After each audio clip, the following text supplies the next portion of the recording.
Hello दोस्तों। तो चलिए आज का वीडियो स्टार्ट करते हैं। वीडियो में फर्स्ट क्वेश्चन हमसे पूछा गया है, the following truth table represent which Boolean function. तो एक ट्रुथ टेबल दिया गया है हमारे पास, एक्स वाई है और एफ एक्स इंटू वाई है, एफ में एक्स और वाई की जो वैल्यू है। ऑप्शन दिए गए हैं चार हमारे पास है। इसमें बताया गया है कि जो एफ वाई जो रिज़ल्ट है, माफ़ कीजिए, जो F into X comma Y जो है, ये वाला जो आप देख रहे हैं ये इसका रिज़ल्ट है। तो ये रिज़ल्ट क्या है ये पूछा गया है। या तो ये रिज़ल्ट x है, या x प्लस वाई है, या y है, या फिर इनमें से कोई नहीं। तो आप देख सकते हैं ये रिज़ल्ट जो है हमारा f into X comma Y, ये हमारा x ही है। जो भी x में वैल्यू है वही यहाँ पे है। ये देख सकते हैं आप यहाँ पे, ये और ये वैल्यू सेम है। तो ये रिज़ल्ट क्या है, ये सिंपल x है हमारा। तो x ऑप्शन ए जो है राइट टिक कर देंगे हम।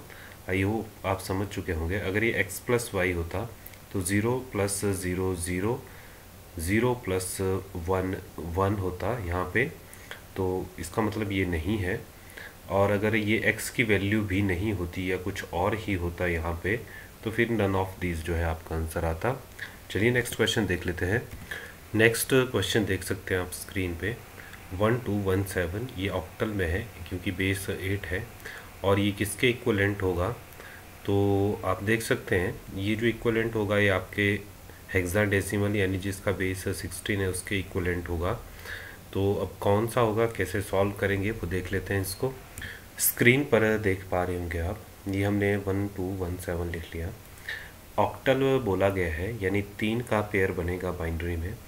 तो देख सकते हैं हम ये जो 1 है इसको हम 001 लिख सकते हैं, 2 को हम 010 लिख सकते हैं, अगले 1 को हम 001 और 7 को लिख सकते हैं हम 111। आप सभी जानते होंगे हमने ये कैसे लिखा। अगर नहीं जानते हैं तो आप ये टेबल देख सकते हैं, ये बाइनरी है, ये ऑक्टल है और ये डेसिमल। तो ये देख सकते हैं आप 00 को हम 000 लिखते हैं, 1 को हम 001 लिखते हैं, 2 को हम ऑक्टल में जो 2 होता है उसको हम 010 लिखते हैं। जब हम इसका ऑक्टल लिखेंगे तो हम ये लास्ट वाला जो बिल्कुल इसका एंड वाला 1 है इसको हटा देंगे, क्योंकि ऑक्टल में 3 का पेयर ही बनता है आपका। तो चलिए देखते हैं आगे। ऐसे इसको यहाँ पर ये लिख दिया है। अब जब हम हेक्साडेसिमल में जाते हैं तो हम बाइनरी में 4 का पेयर बनाते हैं। तो हम यहाँ से स्टार्ट करेंगे 001 और एक डिजिट हम ये उठा के यहाँ कर लेंगे क्योंकि 4 का पेयर बनेगा। तो देखिए 001 और ये इधर को आया तो 0, फिर आगे 1 से स्टार्ट करेंगे क्योंकि ये 0 इधर आ चुका है। तो 1000 ये 000 और उसके बाद ये 1 और ये आ गया आपका इसका 4 का पेयर जो कि हेक्साडेसिमल में है। अब हम 0010 को क्या लिख सकते हैं, 2। अभी हमने यहाँ पे भी देखा ये 2 ही होता है। 10 का मतलब 2 होता है। अभी हमने जो टेबल देखा तो ये भी 10 ही है, लेकिन ये हेक्सा में है क्योंकि ये 4 का पेयर बनाया और यहाँ 3 का बनाया था, ये ऑक्टल में था। तो 2 1000 को हम 8 लिखते हैं। यहाँ देख सकते हैं आप 1000 को जो है हम 8 लिखेंगे, ये देख सकते हैं आप 8 आ गया। और उसके बाद 4 टाइम 1 है हमारे पास। तो 4 टाइम 1 जब हमारे पास आएगा और हेक्साडेसिमल लिख रहे हैं हम, तो हेक्साडेसिमल का कोड क्या होता है, F।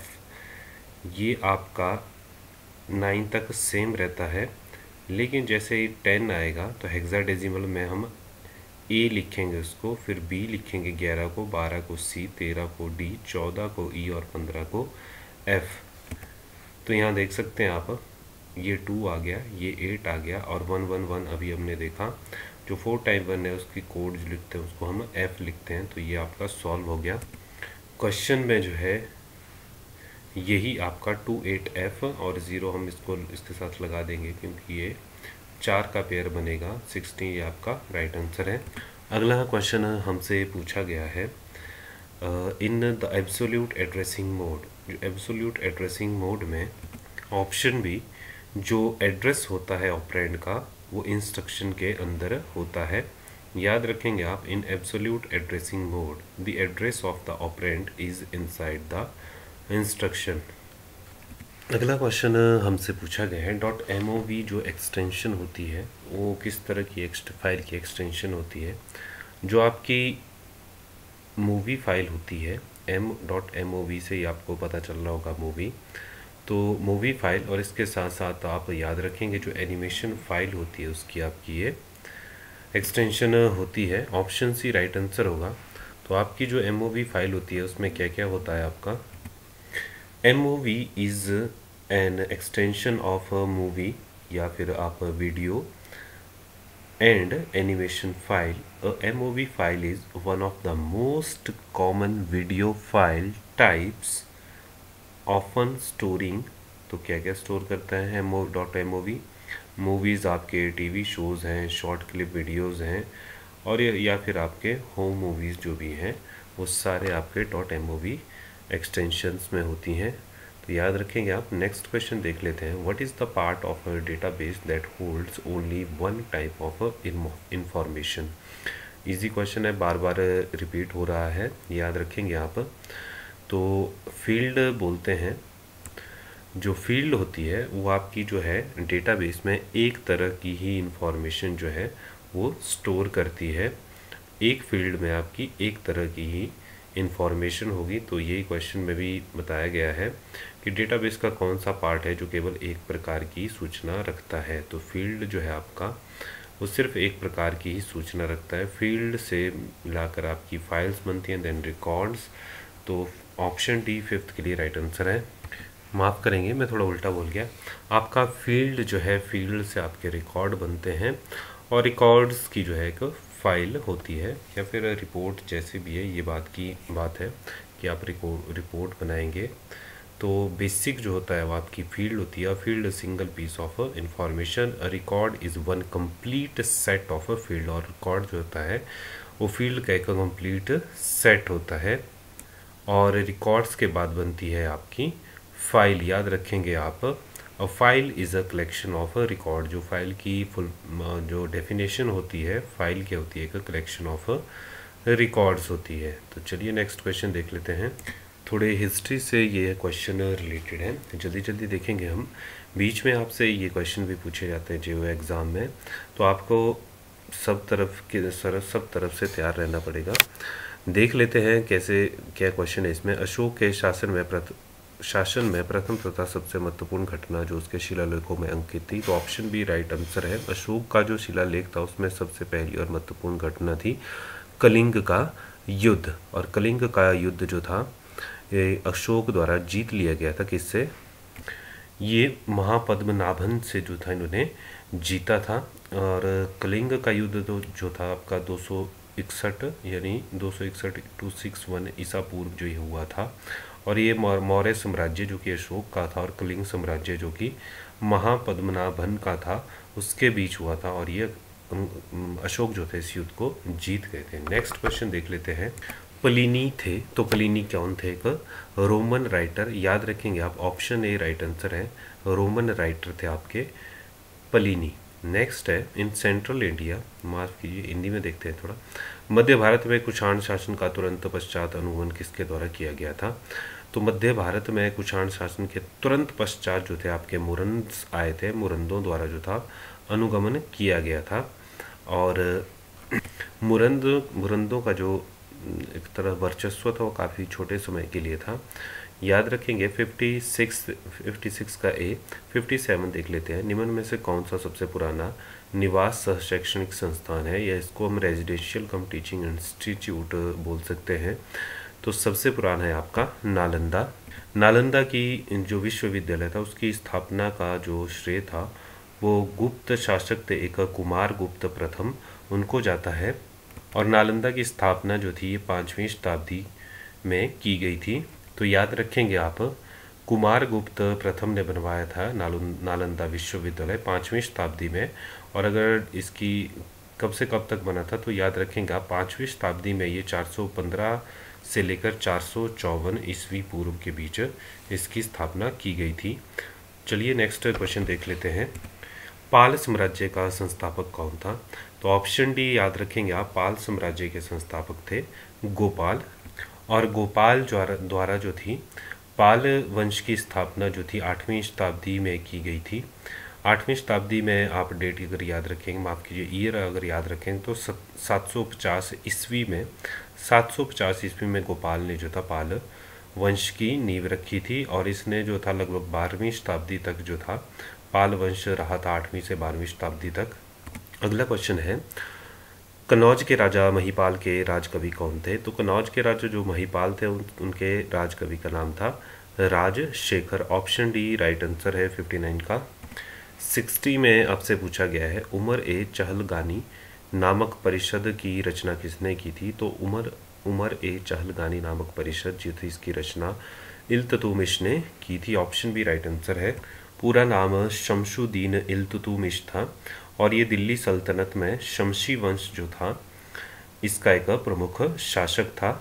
और इल्तुतमिश ने 1211 ईस्वी से लेकर 1236 ईस्वी तक जो था शासन किया था। इल्तुतमिश को हम गुलामों का गुलाम भी कहा कहते हैं। अगला क्वेश्चन देख लेते हैं, अल बरूनी भारत कब आया था? तो 11वीं शताब्दी में ईस्वी में आया था अल बरूनी जो भारत में। ऑप्शन सी राइट आंसर है 61 का। आगे ये कंप्यूटर से रिलेटेड क्वेश्चन है, तो चलिए देखते हैं। कंप्यूटर का जनक किसे कहा जाता था?